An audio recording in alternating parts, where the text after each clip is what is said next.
Student, आज हम इस वाष्पोत्सर्जन के अध्याय में वाष्पोत्सर्जन की क्रिया को प्रभावित करने वाले कारक कौन कौन से हैं उनके बारे में अध्ययन करेंगे और इस अध्याय से शेष जैसे बिंदु स्राव है और अन्य छोटे छोटे जो टॉपिक है उनके बारे में अध्ययन करेंगे।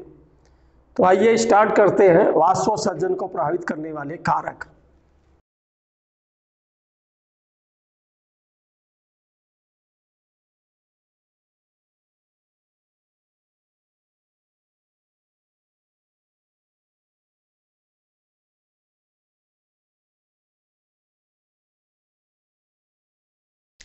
वाष्पोत्सर्जन की जो क्रिया है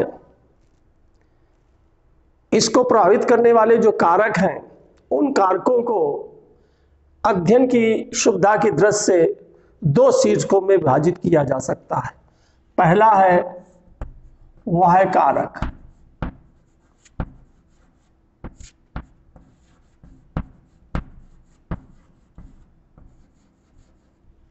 और दूसरा है आंतरिक कारक।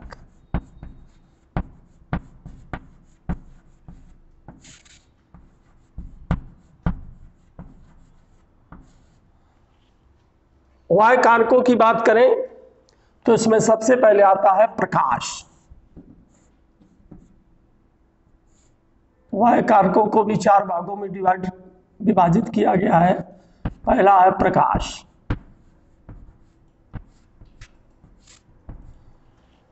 प्रकाश वह वाह्य कारक है जो वाष्पोत्सर्जन की क्रिया को प्रत्यक्ष और अप्रत्यक्ष रूप से प्रभावित करता है। प्रत्यक्ष रूप की यदि हम बात करें तो प्रकाश पत्तियों में पाए जाने वाले रंध्रों के खुलने और बंद होने की क्रिया को सीधे प्रभावित करता है। इसलिए हम इस संदर्भ में कह सकते हैं कि प्रकाश वह वाह्य कारक है जो वाष्पोत्सर्जन की क्रिया को सीधे प्रभावित करता है। यदि प्रकाश की मात्रा अच्छी होगी, प्रकाश उपस्थित होगा तो स्टोमेटा खुले होंगे और जब स्टोमेटा खुले होंगे तो निश्चित रूप से वाष्पोत्सर्जन की क्रिया की दर बढ़ेगी और जब स्टोमेटा बंद होंगे तो वाष्पोत्सर्जन की गति कम होगी। दूसरा यदि हम इसी प्रकाश में अप्रत्यक्ष रूप से बात करें तो चूंकि प्रकाश अप्रत्यक्ष रूप से टेम्परेचर को बढ़ाता है, ताप को, चूंकि प्रकाश से ताप बढ़ता है, यह प्रत्यक्ष रूप से है, तो ताप वृद्धि से वाष्पोत्सर्जन की क्रिया तेज होती है और जब ताप कम होता तो वाष्पोत्सर्जन की क्रिया कम हो जाती है। तो इसलिए हम कह सकते हैं कि प्रकाश वह वाह्य कारक है जो प्रत्यक्ष और अप्रत्यक्ष रूप से वाष्पोत्सर्जन की क्रिया को प्रभावित करता है। दूसरा, वायु।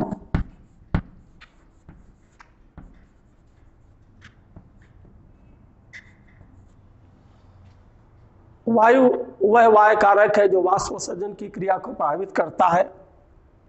इसमें होता क्या है कि जो रंध्रों के आसपास की हवा है, जब हवा तेज होती है तो रंध्रों के आसपास की जो हवा है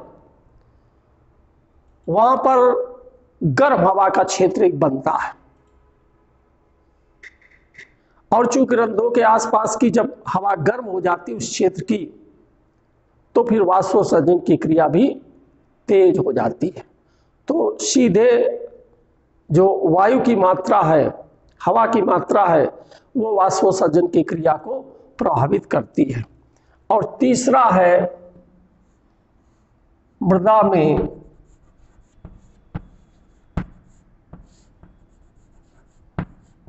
प्राप्त जल।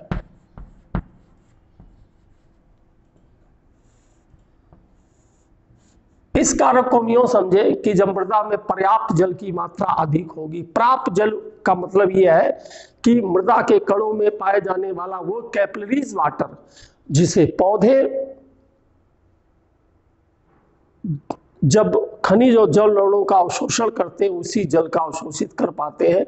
तो यदि मृदा के कणों में पर्याप्त जल की मात्रा अत्यधिक है तो निश्चित हो जाता है कि प्रकाश वाष्पोत्सर्जन की क्रिया की दर भी तेज होगी और जब मृदा में प्राप्त जल की मात्रा कम है तो वाष्पोत्सर्जन की दर कम रहेगी।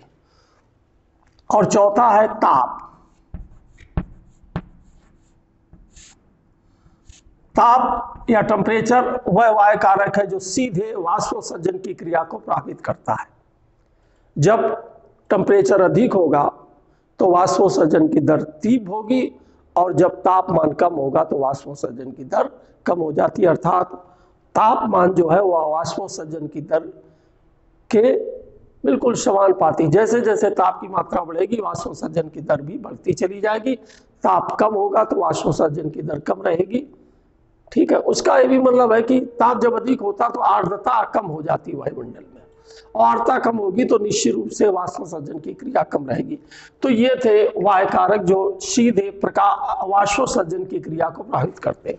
अब हम आंतरिक कारकों के बारे में अध्ययन करें। ये आंतरिक कारक जो हैं 3 प्रकार के होते हैं। कौन से 3 प्रकार के हैं? पहला है पत्ती की संरचना। ये वो आंतरिक कारक है जो पादप के अंदर पाए जाते हैं, और उसमें पहला है पत्ती की संरचना। विद्यार्थी, हम सभी जानते हैं कि अलग अलग क्लाइमेट में पाए जाने वाले पादपों के, क्लाइमेट का मतलब तात्पर्य हमारा है आवास। आप जानते होंगे कि आवास की दृष्टि से कई तरह के पादप भी होते हैं, जिनमें मरुद्भिद हैं, समोद्भिद हैं, लवणोद्भिद हैं। तो हम देखते हैं कि ऐसे पादप जो मरुद्भिद होते हैं उनके पत्ती के ऊपर एक क्यूटिकल की परत पाई जाती है। कुछ पादपों में सेकेंड स्टोमेटा पाए जाते हैं, जिसे हम धसे हुए स्टोमेटा कहते हैं, गड्ढों में स्थित स्टोमेटा कहते हैं, और कुछ पादपों की पत्तियों पर रोए पाए जाते हैं। तो ये जो पत्ती की संरचना है, धसे हुए रंध्र, क्यूटिकल की परत और रोए, ये तीनों संरचनाएं जो होती हैं ये ऐसे पादपों में पाई जाती हैं जो शुष्कोद्भिद होते हैं। अर्थात पत्ती की संरचना उन्हें उस वातावरण के लिए अनुकूलित बनाती है, और जब किसी पत्ती में इन प्रकार की संरचनाएं पाई जाती हैं तो वह संरचना निश्चित रूप से वाष्पोत्सर्जन की क्रिया को कम करती है। चूंकि ऐसे पादप ऐसे आवास में उगते हैं जहाँ जल की कमी होती है, अर्थात वाष्पोत्सर्जन की क्रिया को कम करने के लिए पादपों में इस तरह की संरचना पाई जाती है। दूसरा, हम कहें कि जो पत्ती की सतह पर फ्रीक्वेंसी है स्टोमेटा की, फ्रीक्वेंसी का मतलब है हमारी पत्ती की सतह पर पाए जाने वाले प्रति एकांक क्षेत्रफल में रंध्रों की संख्या। यदि वो रंध्रों की संख्या अत्यधिक होती है, फ्रीक्वेंसी अधिक होती है, तो वाष्पोत्सर्जन की दर अधिक होती है, और यदि फ्रीक्वेंसी कम है तो वाष्पोत्सर्जन की दर कम होती है। अर्थात पत्ती की संरचना प्रमुख रूप से वाष्पोत्सर्जन की क्रिया को प्रभावित करती है। इसी संदर्भ में अगला है पत्ती का दिग्विन्यास। पत्ती का दिग्विन्यास आप पिछली कक्षाओं में पढ़ चुके हैं। पादपों में उसके शाखाओं पर 2 प्रकार से पत्तियों का अरेंजमेंट होता है। कुछ पत्ती ऐसी होती है जिनमें सूर्य की आपतित किरण समकोण पर पड़ती है, समकोण पर आपतित होती है, और ऐसी पत्तियों को हम कहते हैं पृष्ठाधारी पत्ती। यानी जो सूर्य का प्रकाश है वो सीधे समकोण पर आपतित होता है, और कुछ पत्तियां ऐसी होती जिनमें सूर्य का प्रकाश समांतर आपतित होता है। तो ऐसी पत्तियां जिनमें सूर्य का प्रकाश आपतित हो रहा है समकोण पर, उनमें वाष्पोत्सर्जन की दर अधिक होती है, और जिनमें सूर्य का प्रकाश समांतर आपतित होता है तो ऐसे पादपों में वाष्पोत्सर्जन की क्रिया की दर वो कम होती है। अर्थात पत्तियों के जो दिग्विन्यास है वो वाष्पोत्सर्जन की क्रिया को प्रभावित करता है।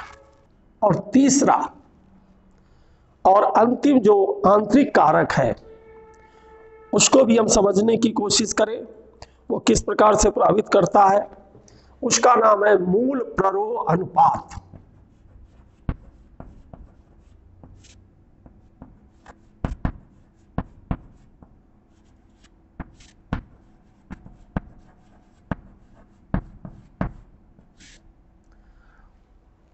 मूल प्ररोह अनुपात को समझने के पहले हम ये जान लें कि पादप में दो तरह के सिस्टम होते हैं, एक होता है रूट सिस्टम और एक होता है शूट सिस्टम।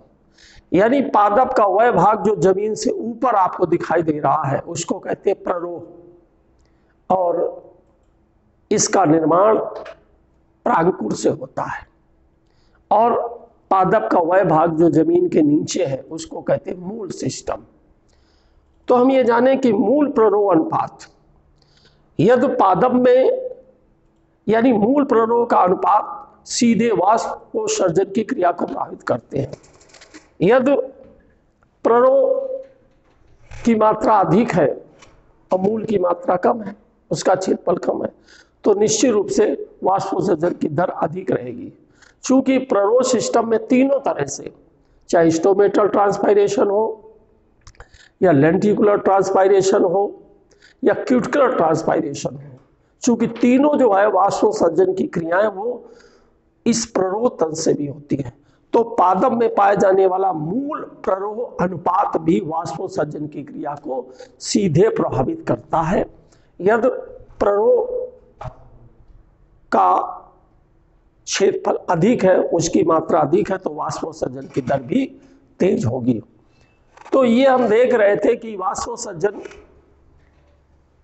में वो कौन कौन से कारक हैं जो प्रत्यक्ष और अप्रत्यक्ष रूप से वाष्पोत्सर्जन की क्रिया को प्रभावित करते हैं। यहाँ मैंने इन बिंदुओं पर जाने की कोशिश की, और इसके साथ साथ अब कुछ अन्य बिंदु जो छोटे छोटे हैं जो सीधे इस वाष्पोत्सर्जन की क्रिया से संबंधित है उनका हम अध्ययन करेंगे। आइए विद्यार्थियों, इस अध्याय से संबंधित दो प्रमुख जो टॉपिक हैं, एक है बिंदु स्राव और दूसरा है ब्लीडिंग रस स्राव, इनका अध्ययन करेंगे। हम ये जानते हैं कि कुछ पादपों की पत्तियों के किनारों पर आपने देखा होगा कि जल की छोटी छोटी बूंदें दिखाई देती हैं। ऐसे पादपों का जिक्र हम करें जिसमें आलू है, अरबी है, ब्रायोफिलम और कुछ घासों में। जब आप सुबह टहलने जाते हैं तो आप देखते हैं कि उनके पत्तियों के किनारे पर आपको जल की छोटी छोटी बूंदें दिखाई देती हैं, और ये जो जल की छोटी छोटी बूंदें पाई जाती हैं इसी को हम कहते हैं बिंदु स्राव। यानी पत्तियों के किनारों पर बूंद के रूप में जो जल का स्राव होता है और बूंद के रूप में परिणित हो जाती है, उन्हें कहते हैं बिंदु स्राव।